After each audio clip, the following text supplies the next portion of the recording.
વાત કરીશું મહેસાણામાં સમગ્ર ગુજરાતની સૌથી મોટી પ્રાથમિક સહકારી મંડળી ગણાતી દૂધસાગર ડેરી કર્મચારીઓની શાખ અને પુરવઠા સહકારી મંડળી સહયોગની ચૂંટણી બિનહરીફ પૂર્ણ થઈ હતી અને મંડળીની તમામ 17 બેઠકો પર ઉમેદવારો બિનહરીફ ચૂંટાઈ રહ્યા હતા।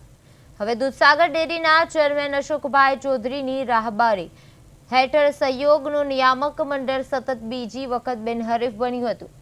હાલના ચેરમેન ફાલ્ગુનભાઈ ચૌધરી સહિત 17 સભ્યોની બિનહરીફવણી થતા તેઓ સતત બીજી વખત ચેરમેન પદે બિરાજમાન થશે। ફાલ્ગુનભાઈ ચૌધરી દૂધસાગર ડેરીના ચેરમેન અશોકભાઈ ચૌધરીના વિશ્વાસુ માનવામાં આવે છે। મંડળીનું વાર્ષિક ટર્નઓવર 240 કરોડ રૂપિયાથી વધુ હોવાનું જણાવવામાં આવે છે, જે તેની મજબૂત આર્થિક સ્થિતિ દર્શાવે છે। સહયોગ મંડળીની ચૂંટણી બિનહરીફ પૂર્ણ થતા તમામ 17 બેઠકો બિનહરીફ જાહેર થઈ છે। સતત બીજી વાર બિનહરીફ નિયામક મંડળ ફાલ્ગુનભાઈ ફરી ચેરમેન બનશે।